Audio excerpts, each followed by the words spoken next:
Welcome to Badger Beer Hour for May 2023. Tonight we have an interview with Alex Falish from Noble Roots in Green Bay. We've got some beer events as usual, a beer spotlight, and probably some more other things other than that. But right now, Chris is back and we've got beer news.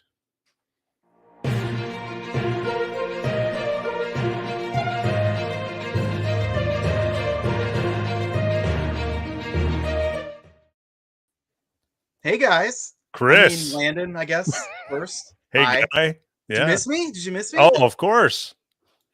It wasn't the same without you. It's not. No. Probably better. No, I wouldn't. I would never more say focused, better. A little more cohesive. No. I would say we missed you. Yeah. Oh, yeah. You're such a softie. What's going on? We're doing this news. What do we got for news? We got some news from Sprecher. We haven't heard from Sprecher in a while. We haven't. So yeah, this is actually kind of breaking news. Maybe could actually confirm this, but initially the story was that they were opening a tap room today. May 17th. Happy birthday, Stacy! If you're listening to this, watching this on your birthday, that's my sister. If you're watching this on your birthday, I can't imagine. But happy birthday to Stacy. Yeah. Anyway, May 17th today is supposed to be opening day for a new Sprecher tap room at the Bayshore Mall. Or it's not really a mall, it's like a outdoor shopping center, lifestyle center, they call it now. Okay. In Glendale, which is a suburb of Milwaukee that is famously the home of Sprecher Brewing. So this is a location that's just across the I-43 there from their current location, and it is a high traffic area, but a lot of foot traffic. It's kind of the spot that it's in Bayshore is like adjacent to this little like Village Green area where they have a lot of events like movie screenings and concerts and stuff like that. So it makes a lot of sense. There's previously a little beer garden there that was run just by a private, like a non-brewery thing. So Sprecher makes a lot of sense for Sprecher to open there. And this is actually their first tap room. I know if you've been around beer in Wisconsin for a long time, you will know that Sprecher restaurant and pubs was a thing in all over the state.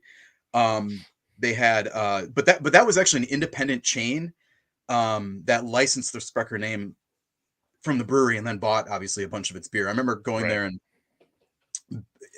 having my mind blown that there were 18 Sprecher beers or whatever it was at once, because this is back in the day of their portfolio is relatively limited anyway. It's not like this is kind of before the days of 16 beers at a time. Sure.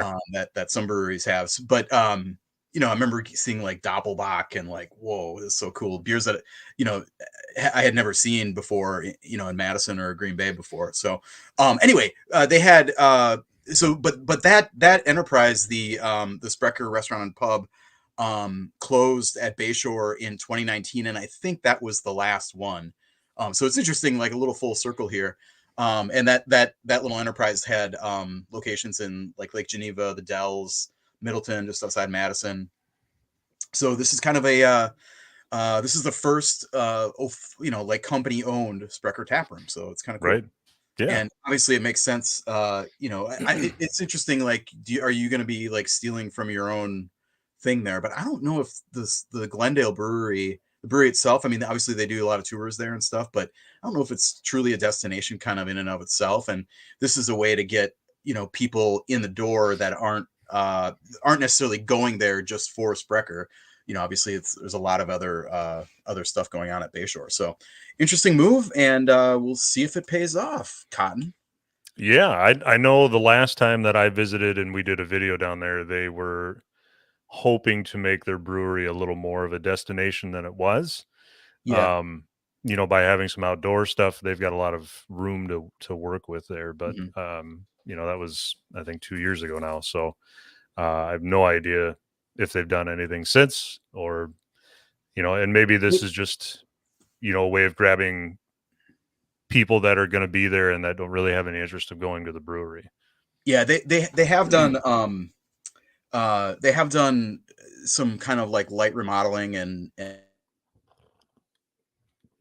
and kind of I intended to, the experience there, but I wouldn't say Right. it's a major overhaul. Yeah. Certainly, this is a much bigger swing. Yep. Yep. We've got some more news down in that area. There's going to be, or is, a River West beer syndicate.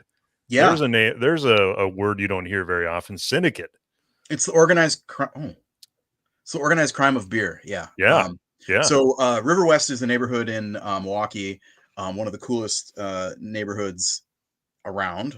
Very very diverse and funky, and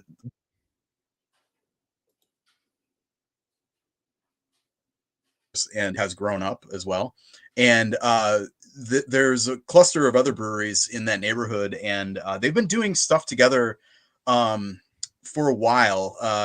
This would be like Lakefront, Gathering Place, friend of show, Amorphic beer, which is one of the kind of probably more underrated breweries in Milwaukee. Company Brewing, and then Black Husky, and they've done a bunch of stuff. They have a beer shuttle that goes between the tap rooms on I think most Saturdays. And then they've had some events together, and they've done collaboration beers now in its fifth iteration. So the latest one drops tomorrow. It's called the Syndicate Belgian IPA. Uses yeast from the Ardennes region. Any World War II history buffs here? Yeah. And then Citra and Amarillo hops, which comes in at 7.3% ABV. That sounds Ooh. like an awesome beer to me. Yeah. Yeah. Citra and Belgian yeast is what works so well in our friend Bedlam. More on that later. Sure. From Ale Asylum, and that Amarillo, the kind of orange marmalade action going on to kind of get in there. Boy, that sounds really good. Yeah. This latest one was brewed at Amorphic, and it will be available in all the tap rooms and then select draft accounts.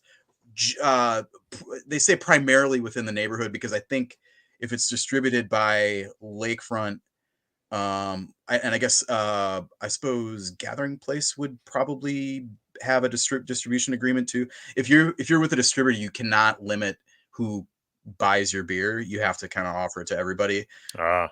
So like I learned this from Three Sheeps last year when they were trying to focus sales on only restaurants. When remember that not last year, this is like during the pandemic, Mhm. 2021. But they were trying to narrow kind of it was the SOS beer, and they were trying to it was intended as a like a hand up to restaurants that were closed. So they had this takeout, 4 packs of this beer that was intended to be exclusive to restaurants. So the idea is you place a to go order, and you can buy this 4 pack that helps. It's just a little Right. bit extra revenue. It turned out that was a lot more complicated to make that happen because of the rules that basically require, if you're going to make something available for sale, you kind of have to make it available for everybody. You Sure. can't discriminate essentially based on the type of business that you're serving. So and in this case that would be a geographic discrimination, but the point is it's going to be all over River West. And man, River West has so many cool dive bars, dude. It's like Yeah. it is like Bayview kind of gets the reputation as having the many like the coolest bars in all in Milwaukee, but River West, under the radar. Great pinball too. Great pinball. Yeah, and it's great to, especially on a nice day, it's great to walk around in. Oh yeah. It's, Yeah. yeah, I mean, it's a big neighborhood. It's one of the city's biggest, but yeah, there are some thoroughfares like Keefe Avenue, where Black Husky and Company are. yep, That's a nice concentrated area. And then Amorphic and Gathering Place are a little bit out of the way, but those are within walking distance too. So of note for summer travel. yeah, yeah. We're gonna move a little further north, and we're gonna talk about great taste tickets. Yeah. Well, not north. Well, I mean, Landon, this is west. Whatever, man. Okay, yeah, that's cool. Okay, Such great such taste. a Yeah. weird such So a the weird ticket state. sale, the ticket sale was Sunday morning, May 7th, a couple weeks ago now. And it was kind of the usual scene. You get your lines, you're camping overnight, at the locations where that was allowed. Um, One thing that was kind of unusual is, at least for many, many years, tickets at some of these outlets remained unsold after the lines pulled through and everybody bought their allotment. So Wow. we had I think we talked about after last year's Great Taste about the kind of loosening of the Great Taste ticket market. I had always said, anybody, people, I mean, people would ask me like, oh, Great Taste is so cool, right? And it is cool. It is great. Highly recommend it if you haven't been.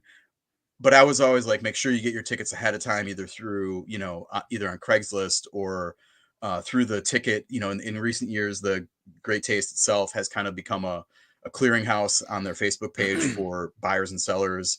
And the etiquette for Great Taste tickets is to sell them at face value, and to buy them at face value and maybe offer some thank you beers to, that's kind of the culture that is around the Great Taste. And it was and that's worked great. There have always been tickets available the day of the festival, but it's like hard to plan, something like 2-3 months out or something, and Right. plan to go to Madison, get a hotel room, and then like not have a ticket to this thing that is the centerpiece of what you're doing. But this year, I mean, what I saw last year was a lot of tickets available, right at the morning of the event. You just go to the park and go to Olin Park, and there's tickets. There's people there. I mean, there's usually some people, but this year, it was a lot more, or last year it was a lot more of that. And this is kind of unprecedented as far as long as I've been covering the Great Taste, or even going to the Great Taste for 20 some years. I've never seen this. So I don't know what this means, but I think it means the way that I would take what if you're watching this, you probably should be going to the Great Taste, and I would get book the hotel room now, even if you don't have a ticket, Yeah. because I think there's going to be a much looser ticket market than even in last year. So That's awesome. That's good news for that's news those. you can use, Landon. That's good news for those that procrastinate. Yeah. Let's see. We are going to move on to a friend of the show from a few months back, a follow-up for that. Black Rose Blending is now open in Madison. Yeah, Black Rose. We had Kyle Metz on back in the December show, and he talked about his conversion of the former Funk Factory Goozeria on Madison's kind of near south side into his own place. So Kyle had been the I guess you could say the creative force at Funk Factory for a couple of years before taking over and rebranding it into Black Rose. The focus remains very much on mixed fermentation beers, particularly Saison. And he had been shooting for a March opening, and I mean, we'll talk to Alex about this soon, but the breweries tend to run a little late. Of course, he wasn't really exactly making a brewery; he was just kind of remodeling and doing some rebranding and stuff. So, but the grand opening was the last weekend in April, and it is open regularly now, Wednesday through Sunday. So if you want to check out Kyle Metz's Black Rose and some cool funky beers, it's on. That's awesome. And like I kind of feel bad because we had a lot of news last month when I wasn't like here even. But this month we're a little light on the news this month. So at least there wasn't any bad news. If it's true. all good news, that's good. At least none that maybe I missed some. Maybe those are bad news somewhere else. Well, but Landon, we got to do it. Yeah. And that is the Badger Beer Hour news for May.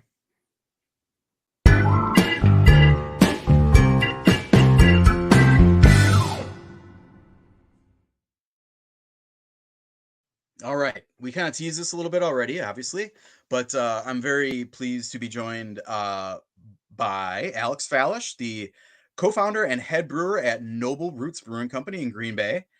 Alex, welcome to Badger Beer Hour. Thanks, Chris. Excited to be here. Cool. Yeah, me too. I'm excited to have you on. So I'm going to get to the news hook for this interview in a second. We kind of teased it a little bit, but first, tell us a little bit about Noble Roots itself. kind of what's the story of the brewery kind of up to the big news last fall? Absolutely. So we are a small family-owned brewery. It's myself, my dad, my brother-in-law, but literally everyone in the family is involved. My mom helps with labeling cans. My sister does donations. My wife's always up there helping as well. It is truly a family-run business. And I just want to apologize in advance if there's any echo or if you hear any weird noises. I'm actually, spoiler alert, at the new facility, and we're getting some work done tonight at the building. And I'm in our completely empty, boring office. Yeah, not being held hostage by terrorists or No. anything right now. It's a Spartan. It's just drywall behind you, right? Pretty much. Okay, so tell us a little bit about the model of Noble Roots, what it was, or what it has been, I guess, so far. Kind of where the beer lies, and kind of, I guess, the motivation. Like, where did you come from? Why did you want to open a brewery? Yeah, so Noble Roots, up until this point was really a taproom focused brewery, and we wanted to create a neighborhood hangout, and it really wasn't something that was in Green Bay at the time. So we had some old standard breweries that were technically brew pubs, and brew pubs and production breweries, but there really wasn't a neighborhood taproom focused brewery. And my older brother, our head of marketing, lives out in New York, and they're super common. And they're just as they were super common on the West Coast, and they've definitely become much more common in Wisconsin. So that's we backing up. We were homebrewers for a lot of years. Started out like most homebrewers, making crappy beer on the kitchen stove, drinkable beer. We'll go with that. And then we slowly, I like to refer to it as a hobby that spiraled out of control a little bit. We started making better beer and more of it. And we would have brew days in my parents' garage, and we'd have a bunch of family and friends over. And it got to the point where we were making 5-gallon batches, so about 48 12-ounce bottles, and we'd leave brew night with 30 empty bottles. And we're like, this isn't going to work for us in the long term. Like, we're netting nothing. And it kind of forced our hand into getting some bigger home brewing equipment. And then that really kicked us in the direction of, hey, maybe this is something we want to do. And so my background's in logistics and operations. My dad's background is in sales. He actually worked for a beer distributor for 20 some odd years. And then my brother-in-law is in banking, and my brother is has a background in marketing. So we were like, yeah, this kind of covers a lot of the boxes. Right. And then it was a matter of finding a location that suited our needs, and that took a really long time. I think we started looking in like January of 15, and we had a couple buildings fall through, and we finally found the building that we're in, or sorry, not that I'm in right now, but the building that our current brewery and tap room is in, and we purchased it in May of 16. So quite a long journey. Yep, and that's the existing building. Yeah, and I want to kind of, this is a part that I kind of want to emphasize, because the reason that you're here right now, I mean, we could have just done a news item about this, but I'm originally from Green Bay, East High Red Devils. Yep. Ooh. And but the so I have been back a lot, and I had one of the best nights that I have ever had out in Green Bay with some friends, and it just so happened that we were at your place, and I don't know if it was one of those nights where I think back, and it just has this like glow of Gemütlichkeit, of like exactly what you want out of that kind of fellowship. And there were a lot of some friends that live in Green Bay still, some that had also come back to town, I don't know, it must have been like around Christmas or Thanksgiving or something. I don't know. But it had that, and the tap room was just the perfect, like, it was cozy and friendly and warm and lively. It was just like that, the balance of everything was really well done. And I've had a soft spot for Noble Roots ever since then. So when I saw the news of like, well, tell us about tell us about where you are now, where Yes. you are now, not the. So yeah, where I am physically. That I agree. The tap room's awesome. We set out with the goal being we wanted it to be as comfortable as just hanging out in your living room with friends. And I can take zero credit for any of the design work. That's my mom, my sisters, my wife. That's all them. But I think they did a heck of a job. Yeah. But that building is 1,500 square feet, and that is both brewery and tap room. So we pretty much ran out of brewing space and capacity immediately. Really probably 4 years ago, but more seriously 2 years ago, we decided, hey, we need to be able to produce more beer, and it needs to be in a separate building than this one because we're pretty landlocked at that current building. And it took us a very long time to find a building that would work for us. Breweries have a lot of odd requirements, like you need a certain amount of power, you need a certain amount of water pressure, you need drains, you need a lot of height. Like finding a building that's suitable to produce, from our perspective, decent quantities of beer. I mean, we're not talking Nuclearis or anything like that, but decent quantities of beer is really challenging. And we ended up finding a good location. It was actually a new building. So we had a little bit of input on some of the design, which works out really well for us. Yeah. But ultimately, we wanted to focus on a production space. We love our tap room as it is. Our tap room on University Avenue is staying exactly where it is. We'll gain some seating because we'll end up pulling our current brewing equipment out of there and moving it to the building that I'm in right now. So we'll gain a little bit of seating, but we want to keep that small, cozy vibe the same. What is what are the kind of the specs of the new brewery? Like, I know you had a 7-barrel system in the old place that's moving to the new place as well. Yes. So the new building, it's a 6,000 square foot facility. So again, like big for us, small in the grand scheme of things. We purchased a new 15-barrel brew house from Deutsche Beverage. They're out of North Carolina. Okay. And then we have a bunch of 15-barrel and 30-barrel tanks, which will be really nice. That we'll still have that 7-barrel system, and then we'll be able to do 15s and 30s. So 250 gallons, 500 gallons, and 1,000 gallons roughly.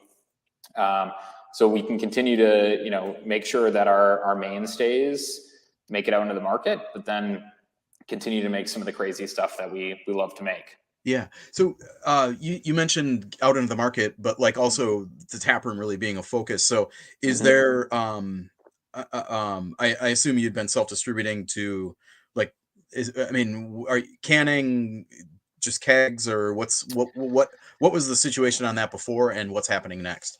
Yeah, so we self-distributed for 6 years, starting out just kegs to very select accounts. We dabbled in some bottling, and just objectively cans are better. I know someone will probably want to fight me about that, but cans are better. Not on this show. So we actually started with a little bit of mobile canning and getting just a couple brands, and COVID kind of forced our hand. We bought a really small, really manual canning line, and so now we any beer that we make outside of our pilot program, we put some into cans so that people can take it to go, or we sell to some select liquor stores and a grocery store in the area. Really just Green Bay, we a little bit up into Door County, a little bit down into Appleton. Actually, about an hour ago, got back from a delivery to a place in Shawano called Primal Eats that's had our beer on tap for a while. So I ran a couple half barrels up to them. But actually, a month ago, we made the decision to sign with K Distributing out of De Pere. So they have Northeast Wisconsin generically. So for about a month now, they've been distributing our beer, kind of focusing on our existing account base until we can get this facility up online and start producing a lot more beer. Gotcha. What is that the distributor that your dad worked for by chance? Mm-mm. Oh, really? Nope. Oh, was that like a big thing? No. Okay. He was, I guess I can't say he's been out of the beer industry for a while because now he's been back in it. Yeah. But he was out of the beer industry for a handful of years there. So Okay. yeah, we not to I'll plug them. K's a great distributor. They have awesome people that work there. We know it's a good relationship, and they're good to work with. Okay. So obviously that extends the reach of the brewery quite a bit. Do you have how many barrels? How many barrels did you I guess produce? Maybe use last year as a benchmark, and then what's going to be the opening capacity of the new brewery? So we produced only about 350 barrels last year, and that's been pretty consistent for the last couple of years because that's really maxing out our tank usage. I think our theoretical capacity here will be about 3,500 barrels. Okay. With the tanks that we have, but we have easy spots for another 6 tanks, so we can tack on quite a bit of capacity. Cool. That's great. Does that this is we used to hear about this kind of thing, small brewery going bigger a lot, a few years ago. What was the thinking going into this, especially, you mentioned COVID. Obviously you guys have been kind of maxed out for through all that whole period, but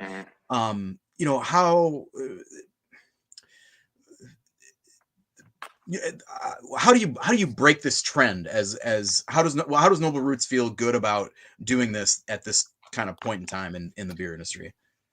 Yeah, it's interesting. When we entered the market, there were 6,000 breweries in the U.S. roughly, and now there's 9,000 or 10,000. So a lot of logic would tell you hey, market's getting tighter.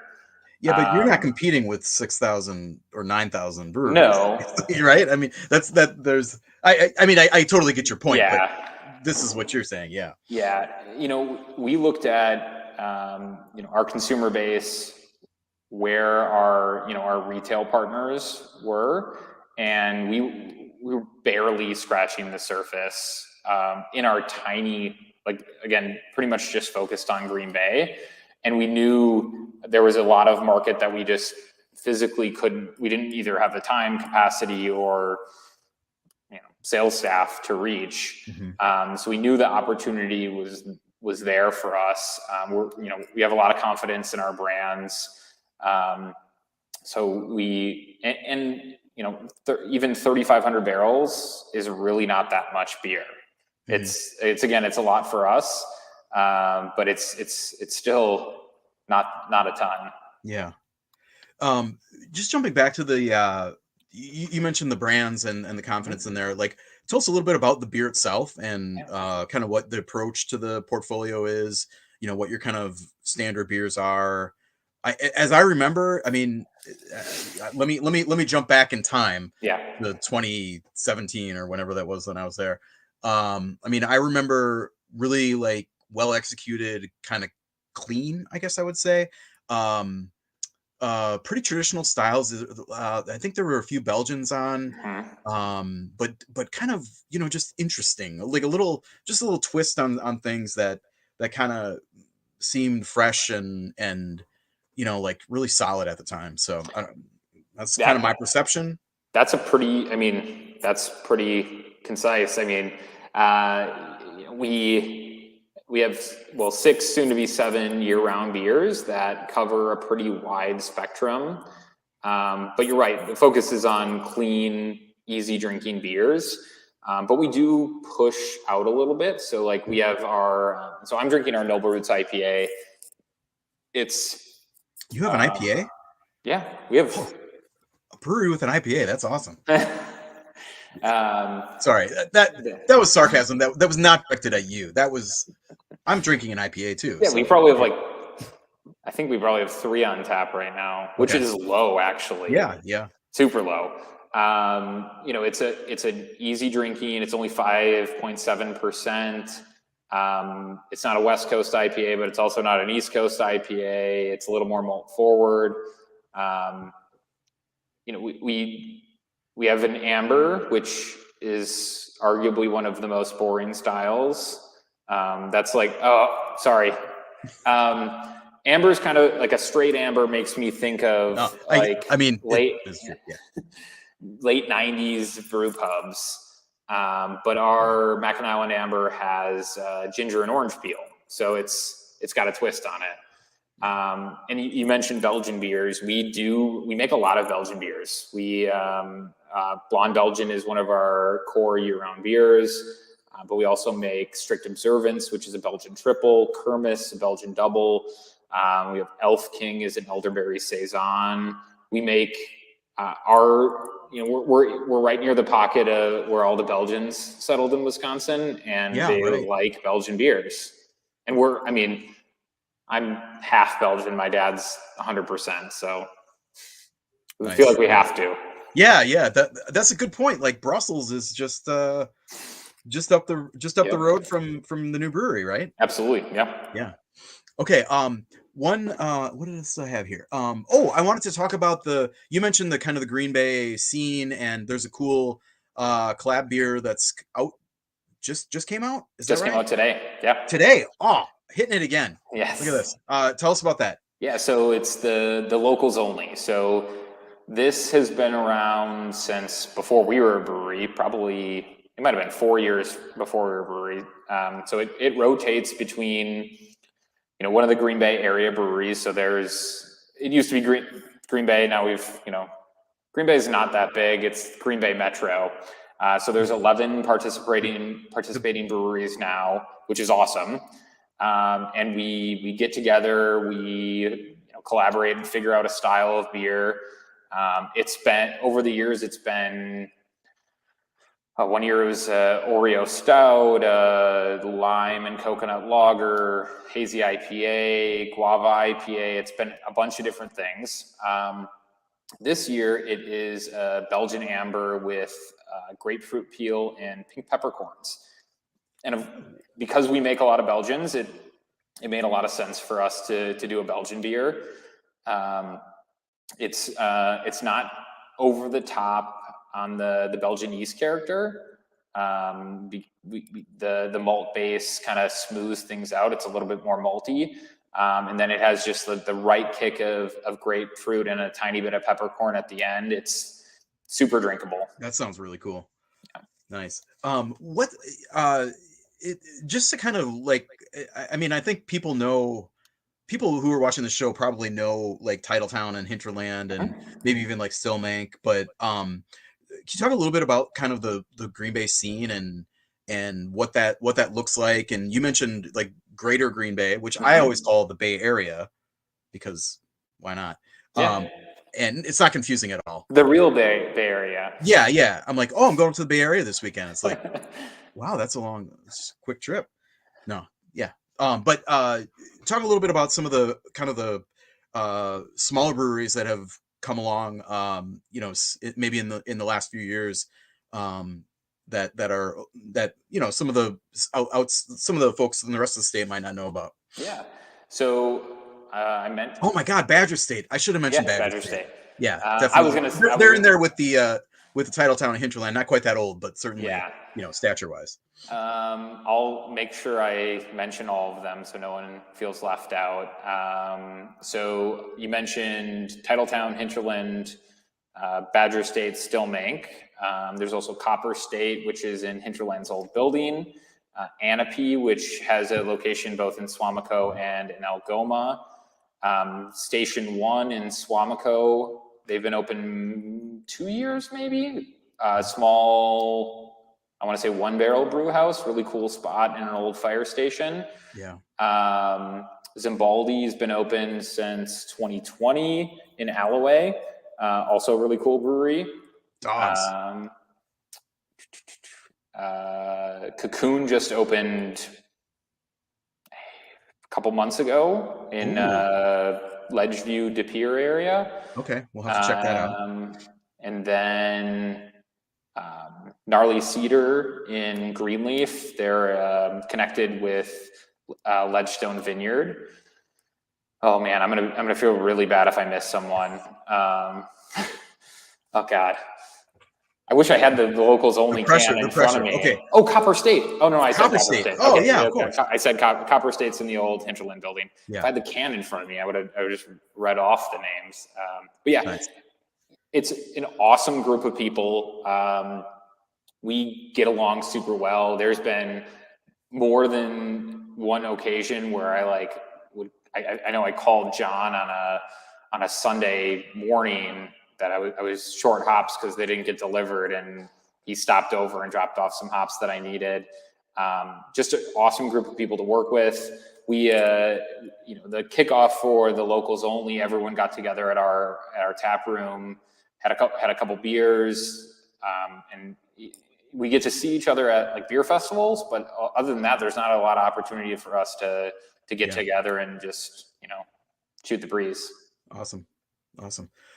Well, Alex, thanks for coming on. I don't think I've got anything else. Is there anything else that you wanted to add or put in a plug or anything?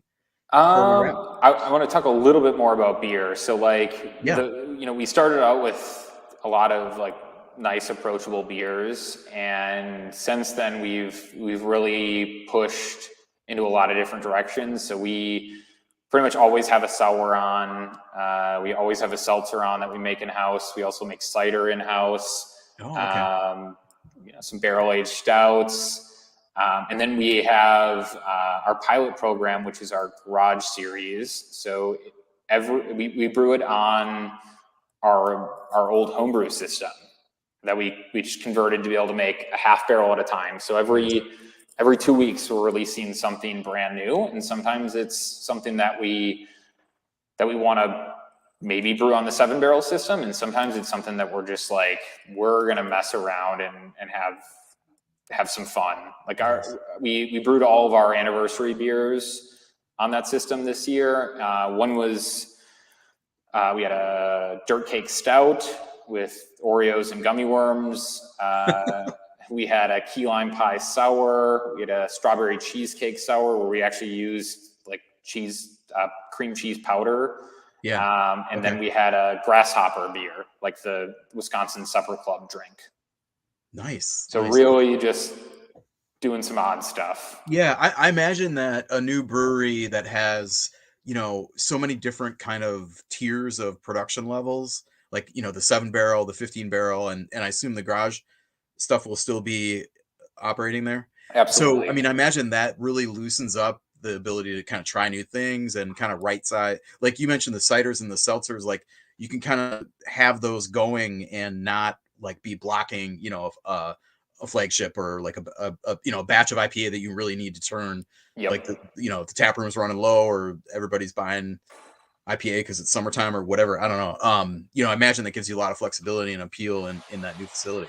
Absolutely. It does. It's really nice to have. And like, I love brewing beer, but, sometimes, I'm brewing the third batch of blueberry cream in the last 6 weeks. It's fun to like brew something a little ridiculous. I can't say the next garage series, but the last one was a mint julep inspired ale. Cool. It was tasty. And then it's there for 2 weeks and then it's gone. Yeah. Maybe it'll come back someday, or it doesn't.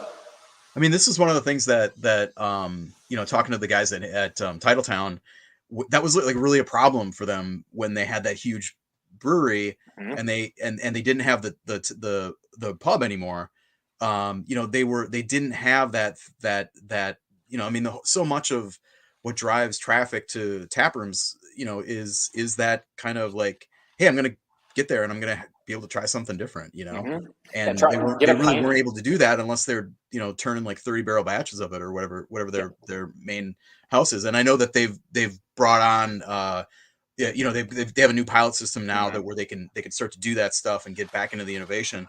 But I mean, right in Green Bay, you can see that's that's so important. And so I mean, having the flexibility of like even 7 to 15, that's a big difference. Like, I don't know if I want 15 barrels of gummy worm sour, dirt cake sour. I mean, I know that was a small, but imagine that there's something like a trend that you're trying out, and you really, you're not sure how the brew's going to go because you've never done it before. Well, if you think you're going to be able to sell a lot of it, you could still make 7 barrels of it, not 15, and not a half barrel. Oh, so. Absolutely. And it just gives us a lot of flexibility to try new things. My older brother, that's our head of marketing, there's a lot of stuff that's happening on the East Coast that hasn't made its way out here yet. And he'll send us beer from some awesome breweries out there. And every once in a while it'll jog an idea like, hey, I'm not seeing this around in the area. Let's throw it. Let's do a garage series. We'll see how it goes over. And if it goes well, we'll do it as either a seasonal or a one-off. Yeah. Yeah. Very cool. All right. Well, Alex, good luck on. Wait, oh, dude, when does it open? Oh man, that's you're killing me. Months ago. I'm kidding. We're getting very, very close. The boiler system, we just got finished literally earlier today. So we should be a few weeks from being able to brew here. Okay. Is is there any public phase? So it's just production, just internal. It's just production. Okay. However, we do intend to have some events out here. Like we have a ton of open space in the building, and the area out here is really nice. We're just up on the ledge, just east of UWGB. So it's a pretty area. So we'll once we get a little more comfortable out here, we'll have some events. Yeah, for those who don't know, Town of Scott Bay, it's in the Town of Scott, which is kind of the Bay settlement area. Imagine if you're just coming out of Green Bay and going up to Door County. It's that really nice stuff we're kind of up on the bluff and nice bay views. I mean, not everywhere, but it's a greater Green Bay, lovely place. Absolutely. I think I could see the bay if I climbed on the roof of the building. Oh, there you go.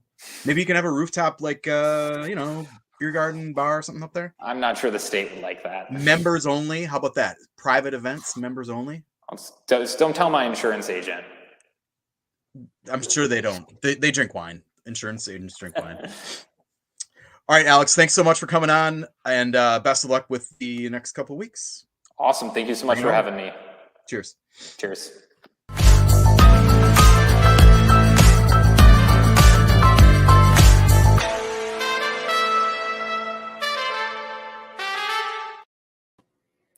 Greg. Hi. You're around. How are you? Good. How are you, man? Great. We have some great events this year. Yeah. Well, we were a little light on news, but we're not light on events. Yeah. So one of Chris's favorites, and maybe yours, Lager and Friends, is coming up Saturday, May 20th. Is that this weekend already? It is this weekend already. My goodness. Noon to 4 at one of my favorite places to go and drink down in that area, the Bavarian Beer House in Glendale. So they are in their 5th year of Lager and Friends. Obviously, by the name, lagers. So if you're going for IPAs, that's the wrong place. So a bunch of lagers, of course, German food, and it's $50 to go. Unlimited samples of 60 plus lagers from breweries not just in Wisconsin but around the country. You get a 4-pack of 16-ounce cans of the Lager and Friends collaboration beer. You get a limited edition glass. And, of course, for those that collect stickers, you get one of those and a coupon for 20% off a purchase in the tap room. What a deal. I'm 95% in. So for Nice. those who are going, Yeah. you'll probably see Chris and I, these two crazy guys together. Yeah. Yeah, it'll be fun. Yeah, that'd be great. Cool. Chris loves that picture, by the way. Big fan of it. Friends of the show, Stevens Point Brewery, they are having a block party this weekend. So if you're not going to Lager and Friends because you don't have $50, but you're over in Stevens Point, go to the brewery. It's free. 4 to 8, live music. Bring your lawn chair. They've got food trucks and, of course, a variety of point beers. And for those of you that don't drink beer, they make Cider Boys hard ciders too. So that sounds like a fun time. There'll be enough beer. Yeah, you got. Oh, they got whole hog too. I'm good. I can drink the whole hog. Oh, whole hog is good. You bet. The whole day. The whole day. Whole hog. The whole day. We're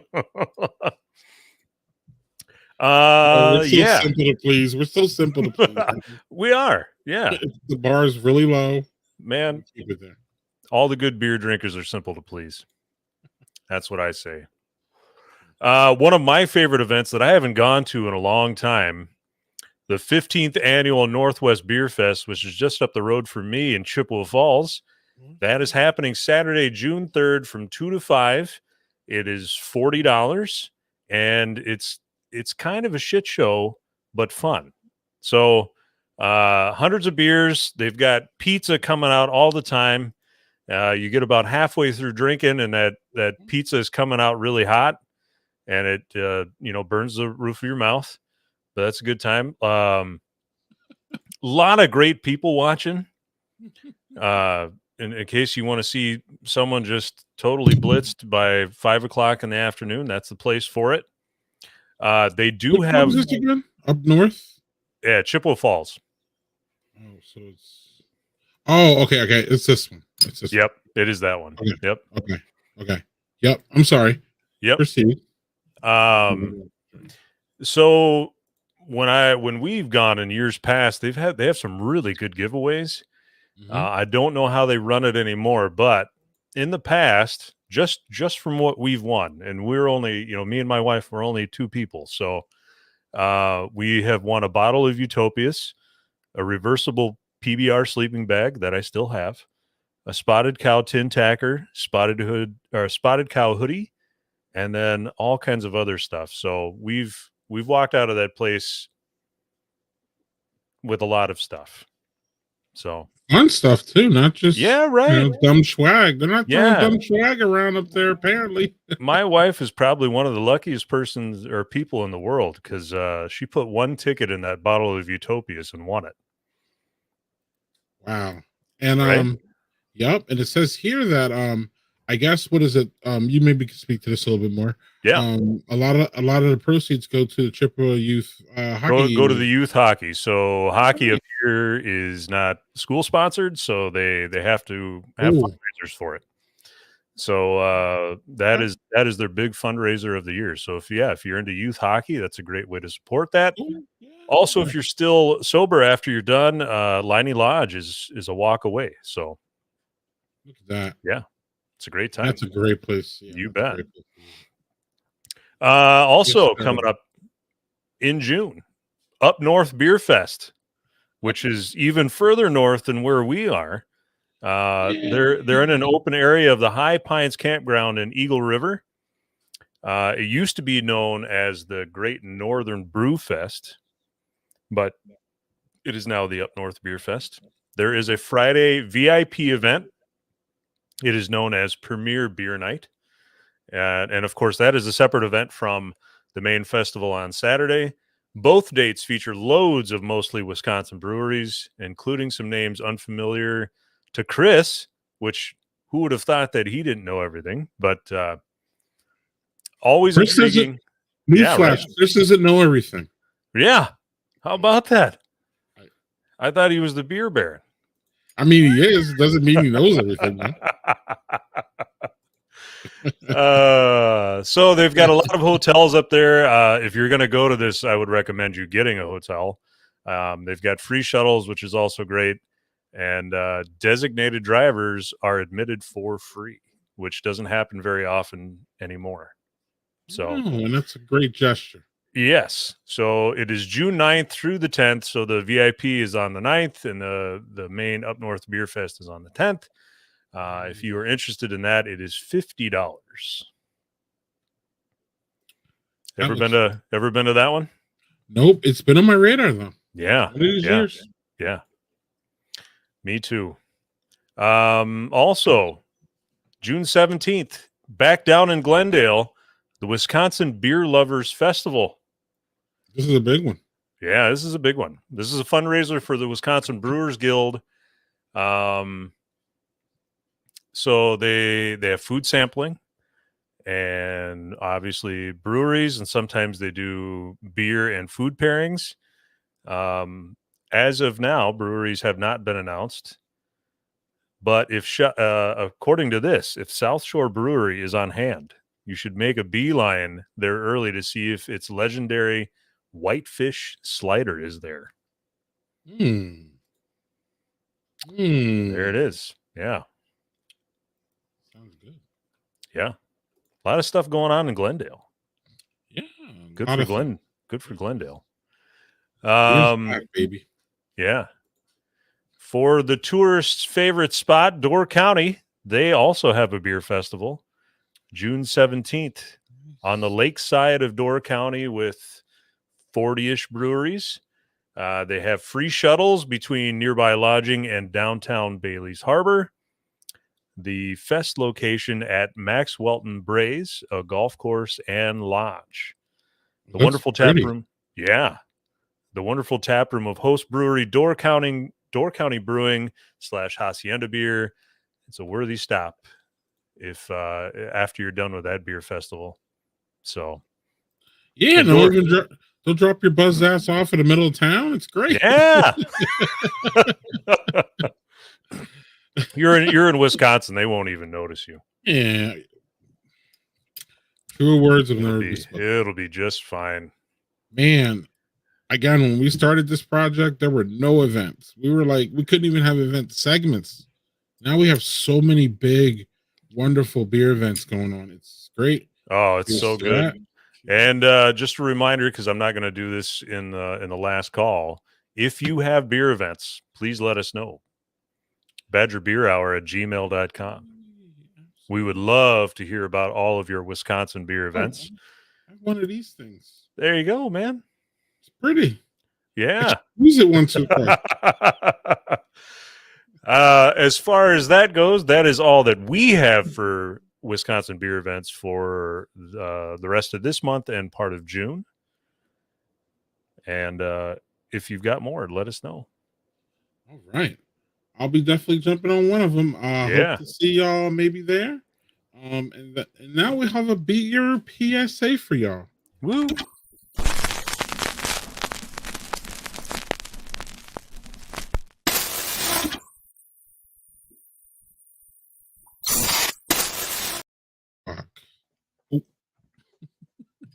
Whoops. What's up, Chris? Hey, we're gonna talk. We got a little beer PSA, don't we? Yeah, and I messed up my prop for the beer PSA. I gotta find it. All right. Yeah, we want to talk about Ale Asylum, the new Ale Asylum. I'm pretty excited about the schedule. I had it up here, Chris, and now I gotta go find it. So a little bit of context as you're finding that. So of course, was that in February when we had, or March when we had Ryan on? The reboot Ale Asylum began this spring with Carbon 4 purchasing the kind of the IP, which means the recipes, the beers, the logos, the marketing materials, all that stuff for Ale Asylum from that brewery, which closed and went out of business now a year plus ago. And they launched initially with Hopalicious and announced at that time that they would also be doing Octillion in the fall. And we had Ryan on to kind of suss out like, all right, what are we thinking here? Like, what's kind of the mindset? And you know, his answer to that question was that you know, they would kind of play it by ear, and I got the impression that they were going to be pretty conservative with it, depending on kind of the reception of Hopalicious, and you know, I think upfront orders probably had something to do with it. And so color me flabbergasted almost when a couple weeks ago they announced, or was it just last week, they announced a whole lineup for the rest of the year, complete with a beer calendar with all those little colored blocks for each month, like we see from, you know, New Glarus and Carbon 4 themselves and a lot of breweries now. And like, dude, it's a full ass Ale Asylum schedule, which is a lot more than they had really talked about earlier. So I was pretty surprised. The first one that they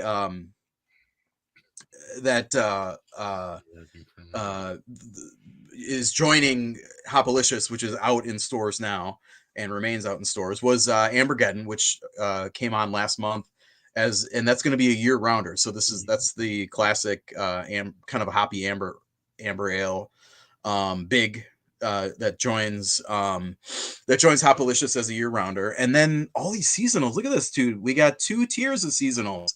We've got the hoppy seasonal and we've got the multi seasonal. So the order of that is going to be kind of you know, will be Unshadowed, the Hefeweizen later this month. I haven't seen it. Have you seen that? I haven't seen it yet, so I assume that's later this month. Plush Crush Session IPA in June, Octillion, the Fest beer / Oktoberfest. I mean, it's a lighter Oktoberfest, so it's definitely more on the Fest beer style. In July, a little too early for my taste, but whatever, that's cool.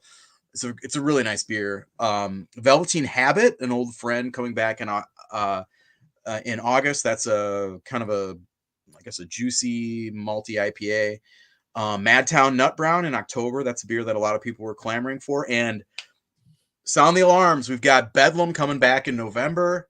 Another Belgian IPA that changed my opinion entirely of that style.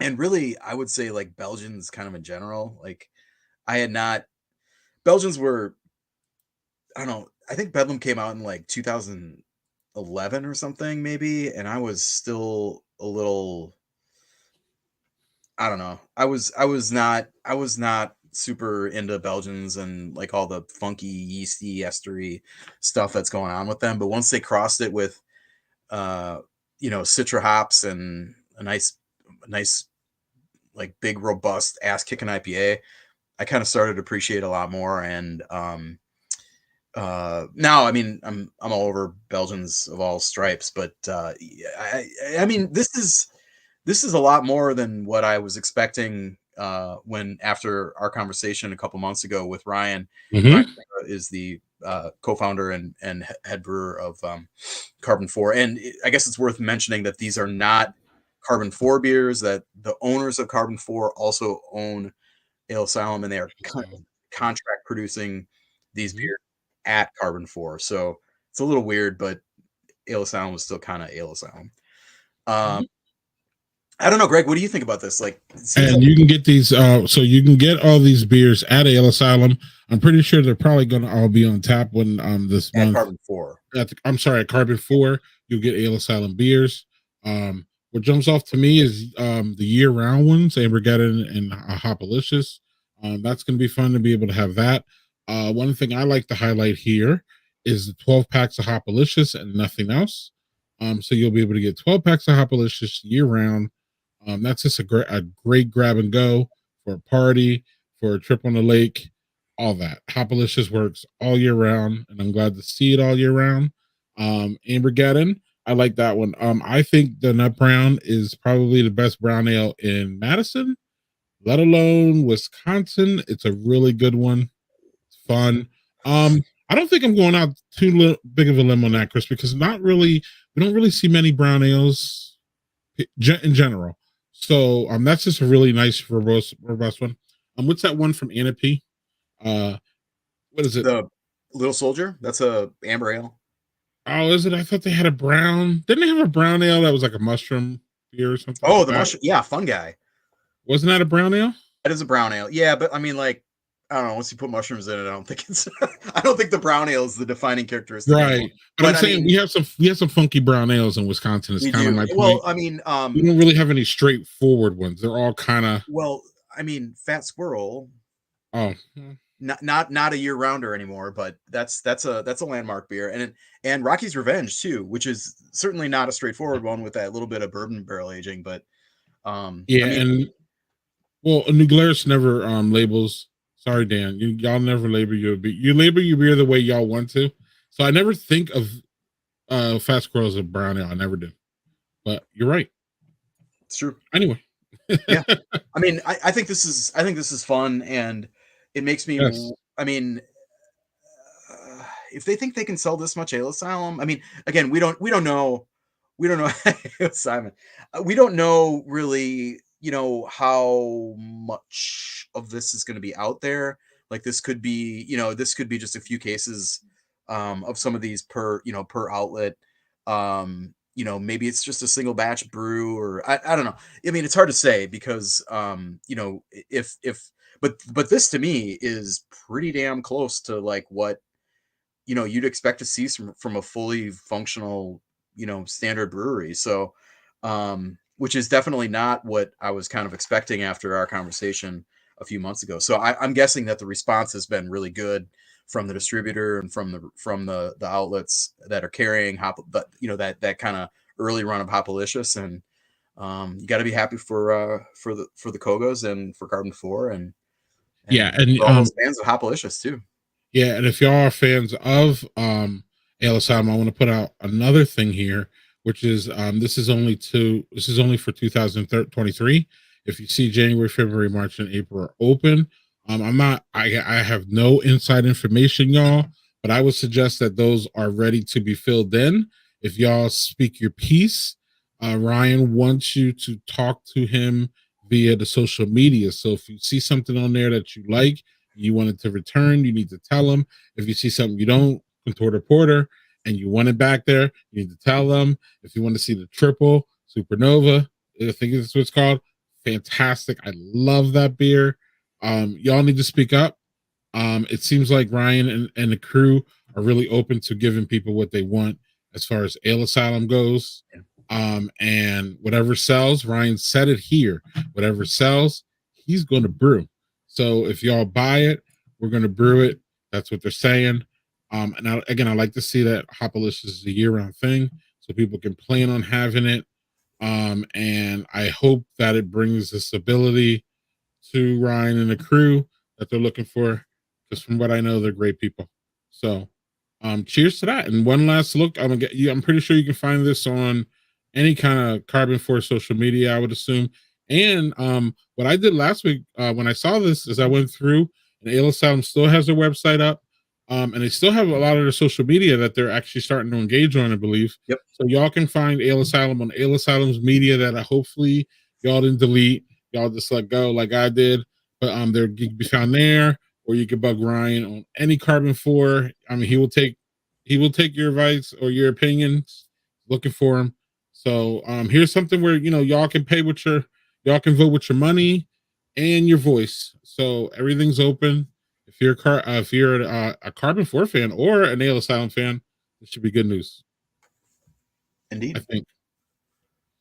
And on that note, Chris, we're going to move on to something that you want to talk about, right? Yes, Spotlight. I think.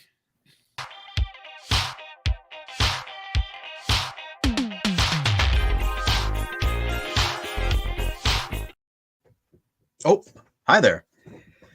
Well, it's time for a beer spotlight. And when New Glarus Brewing releases a Pilsner, it's going to be a spotlight. Here it is. So this has been out for a few weeks now. Oh, look at that. That's a lot better. I like that. So it's been a few weeks out in the market, and it's been going pretty well, I think. Initial reports I heard of this beer is that at least in the Milwaukee area, it's like kegs blew out in like a week, so they're reordering. And hearing all this, hearing everybody's reaction to it, made me this weekend actually go out to Woodman's and buy 3 12-packs of this beer, because I didn't want to, like, get caught flat-footed, because it's such a great spring summer beer. Okay, so here's the story. The phrase holy, the text is kind of small there, but the term holy grail is in that description, and this is about Dan Carey's quest for perfecting, I think, what he believes is probably pretty close to one of the perfect beer styles that exists. And it is a Pilsner that kind of straddles the line between the Czech slash Bohemian kind of variant and the German variant. It uses all kind, like there's a lot going on with the ingredients. It does feature the Diamant hop, which is one that Dan Carey himself essentially catalyzed back into production several years ago. We talked about this one when we talked about the Doppelbock that they made a couple falls ago. And folks will remember, fans of New Glarus and of Pilsner will remember that they released a brewery only Pilsner last spring, maybe, at the brewery. That was called Pils 22, I think. And this is essentially the kind of next iteration of that beer. It was fine tuned, and it sounds to me like they think that this is it. I haven't interviewed Dan about this beer yet, but they called it New Glarus Pilsner. New Glarus Pilsner. They didn't call it like dancing penguin or like goat hijinks or whatever. They called it New Glarus Pilsner. And I think there's kind of reverence in that choice, and it kind of suggests to me that this might be a beer that we're going to see a lot of over the next couple of years. So you know what the Pilsner profile is, and you kind of know what New Glarus does with beer, but it was a little unexpected to me. Honestly, I was expecting a Pilsner that would be, kind of spot on. Here's how I see the execution of New Glarus beers generally. Like, just totally nail the style. And if it's off style at all, it's toward drinkability and kind of balance and like repeatability. You see that with basically all their beers to me. I mean, Fat Squirrel's a great example. Like it's a pretty robust American brown ale, but like, it errs on the side of balance rather than like going full malt, so this to me is a little bit like it drinks to me. There's a touch of sharpness on this beer that is, I guess, a little unexpected for me, and it's not exactly the kind of Pilsner that I love. I have come to realize over the last couple of years that I really like super delicate hop profiles with Pilsner. A really light malt body to match, to keep that balance going. Obviously, the just drinkability and balance is really important. But I kind of like these like super delicate, kind of floral, herbal, the classic noble hop profiles. But I like it to be kind of delicate and dancing and not super bitter. This is actually pretty bitter. The hopping is, I don't know what the IBUs are or anything. New Glarus doesn't really talk about that stuff, but it just here. Let's just drink it. It's got that all that kind of noble hop stuff going on, but there's a pretty assertive bitterness. It comes in the front, and then the malt comes in. It's a double decoction with the malt on this, which is a kind of an elaborate brewing technique, but it basically it gets the most kind of flavor and kind of smoothness out of the malt. And then so it goes that way, and then it finishes with this a little bit of crispness, and then a little there's a finish that lingers, that has some of that bitterness. And Dan, I mean, just in the copy that they've put on the label and stuff, it's pretty clear that he has made his perfect Pilsner. The podcast that they do talked about this, and he was like, well, is this, Scott, the interviewer, was like, well, so is this going to kind of keep changing? And he's like, yeah, we might, like, every beer we kind of change a little bit, but like, maybe dial in the hops just a little bit, or, but it was pretty clear that he was saying, nah, this is it. And the name, the fact that it replaced Kid Kolsch, here's the dark side of this great new beer. It means we're not getting Kid Kolsch this year. It's a big bummer, but to make a Pilsner omelet, you have to break a few Kid Kolsch eggs, and here we are with that. So, and Kid Kolsch was like, probably, like, if you press me, it might be my favorite beer, period. So having a Pilsner that is not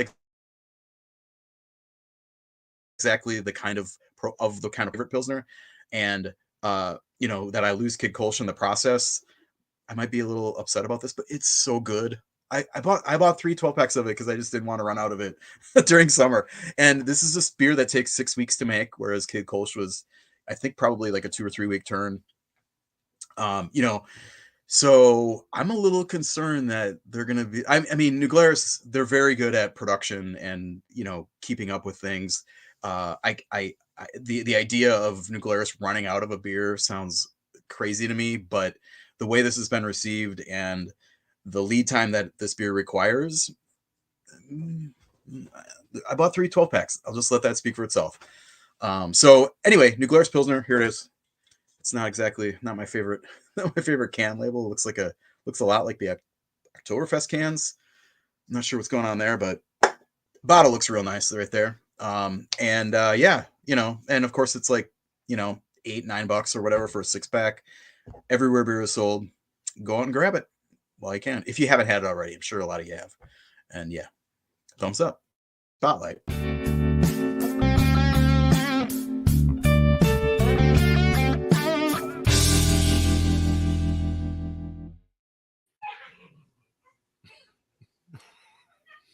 Welcome to Last Call, where all 3 of us appear on screen.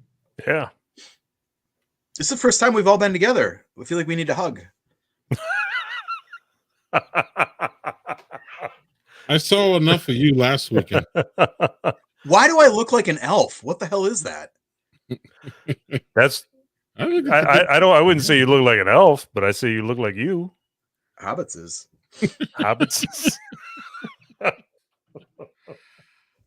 So there was a question at one point. What are we all drinking? Curious minds named Doug want to know. So, Landon? Foomf. Yeah. I need to run over there and get some of that. What am I doing? The Spotlight runner-up this month, y'all. Oh, yeah. Tried to get Common Beer. It failed. New Glarus, the monster, runs over everything here in Wisconsin.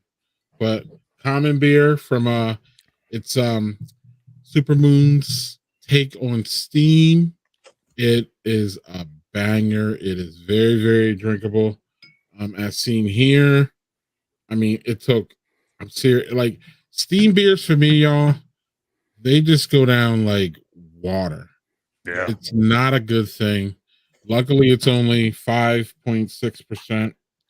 Because if it was any more than that, it would be a bad scene Because these things is for me and steam beers, because that is the ultimate pounding sessionable, with a little bit of flavor beer. I love it.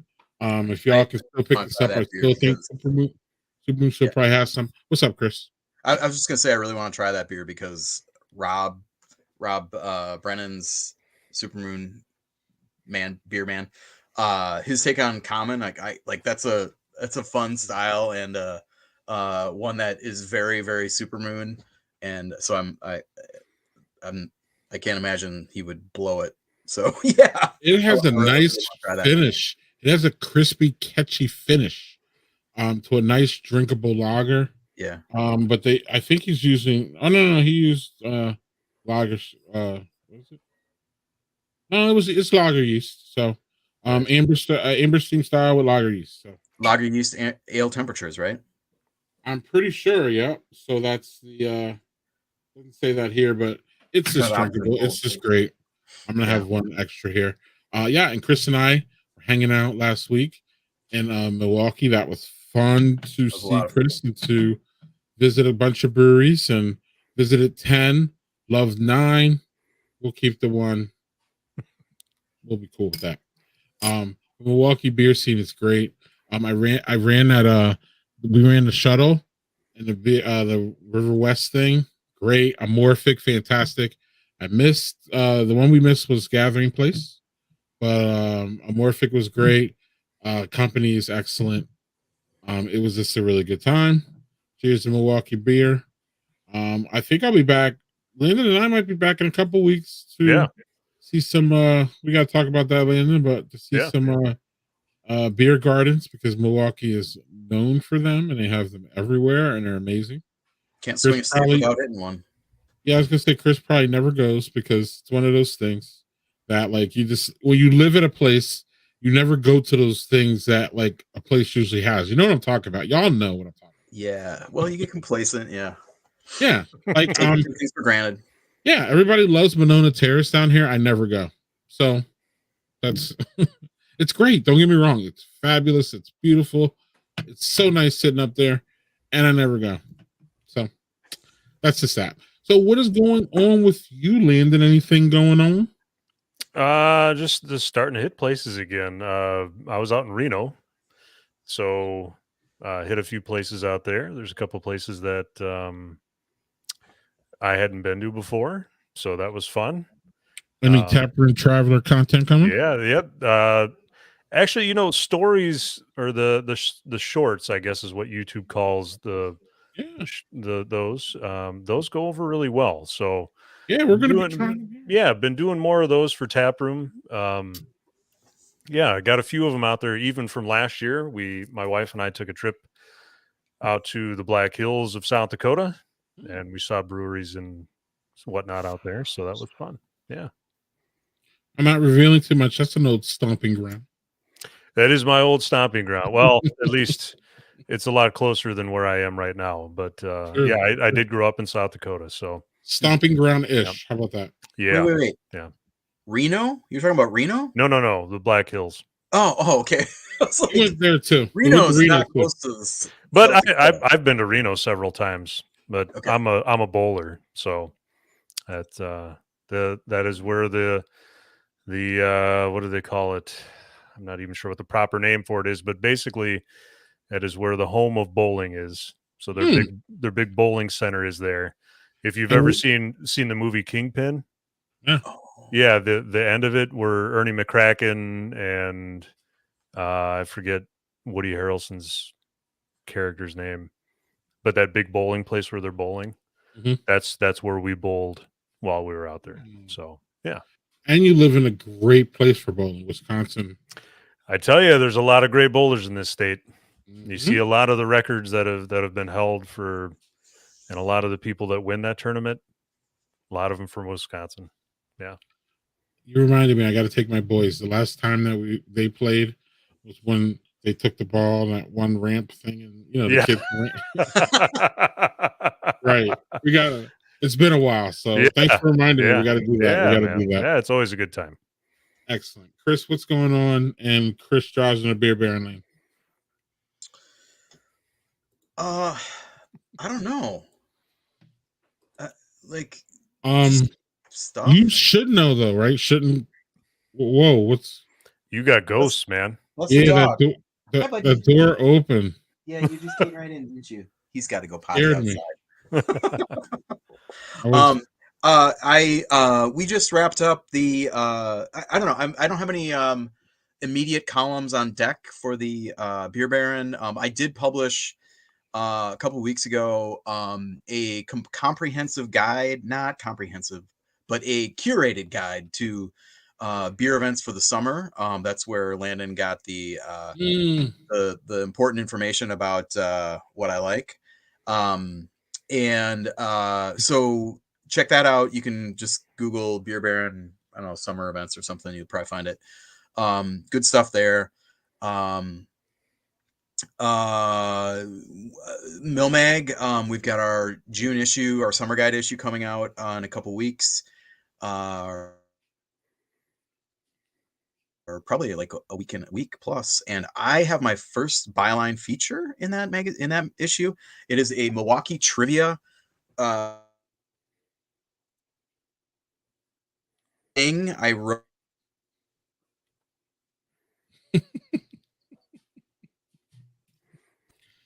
Okay, we're back. Yeah, sorry about that. How bad was my face when I was frozen? It was it was good. That's good. It was good. We didn't hear the trivia part. We missed the part after you said trivia. Yeah, so it's a trivia package with all the things that you might know or should know about Milwaukee in quiz bowl format, and a bunch of other kind of like interesting trivia stuff. Interestingly enough, right now, one of our trivia celebrities that we had pick their favorite Wisconsin trivia fact is he's a professor at St. Norbert College in De Pere, and I think it's Ben Chan, and he is on a heater right now on Jeopardy. He won 3 games in a row back in like April or something, but then he got knocked out because he got COVID, so he couldn't. He had to drop out for a while, but his streak was like intact. So as soon as he was able to, he's back, and now those episodes are airing now, and apparently he's on like streak of like 6 in a row. Racking them up, and he's in our thing, so that's cool. It's awesome. Anyway, but yeah, that's in our June issue, which is overall great. It's a great comprehensive guide to stuff to do in Milwaukee and really all the entire state for the whole summer. There's some really cool writing in it too. There's a story about Wisconsin really the Wisconsin wide the surfing culture on Lake Michigan, which is a thing. And it's hard, but they do it, and it's great. And we also have a story about John Gerda, the great Milwaukee historian, wrote kind of a memoir about his property out in the Driftless, where he bought like a land ramshackle cottage. And so anyway, too much detail, but it's a great issue. You should definitely pick it up. And if you don't subscribe to the magazine, what are you doing even? It's just so cheap and easy, and it's great stuff. So that's all I got. This is the guy who said he had nothing, Landon.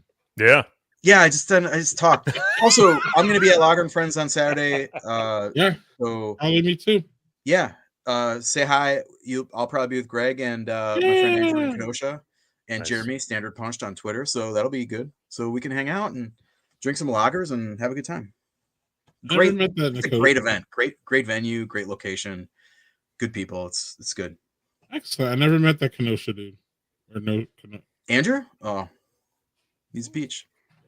All right. Well, that's great. And y'all. Greg, what about you? Y'all stay tuned and stay close to our YouTube page. We will be doing shorts, like Landon says. Things are heating up there, even though nothing has been published. I've been working my little butt off till late in the night trying to set things up. So we should. Whoa, you're being stalked. That's the buddy. Yeah, he's like, dude. Man, right. we gotta get this going, man. Yeah, let's go. Yeah. What's going on? Chris is a little long-winded dog, but the dog probably knows that more than anybody. All right, y'all. Yeah. Brothers and Booze Friday. Logger and Friends Saturday. We'll be putting out some shorts here. We got one in the bank for New Glarus. I still got a little work to do. We're going to talk about the Ale Asylum. I'm going to give my comments on the Ale Asylum calendar. Hopefully, we're going to have Landon and Chris jump into the shorts at some point, giving their opinions on things, especially during the month. You know, we do this and then we go away for a month. But if anything is hot topic taking, or we want to give hot takes, y'all need to subscribe to our YouTube. You're going to see more stuff there. And on that note, the next Badger Beer Hour, y'all, is June 21st at 8 p.m. And yeah, cheers. Thanks, Daniel, who is a New York follower and watcher every month. Cheers to that. Cheers to y'all. Cheers, man. We want to thank our guest, Alex, and he brought a lot of viewers. So hello to all of y'all, Noble Roots fans like Chris. And I'm a fan too. I need to get up there, Chris. Yeah. So we tried to drag Chris up to the Green Bay. We're still trying to. We're still gonna get it. We're gonna do it, y'all. But until next month, y'all, we're out of here. And we want to thank everybody again for your viewership. Thanks, Chris. Thanks for watching. Thanks, Cheers. For all the work that you do. And I'm stalling here until I can hit the credits.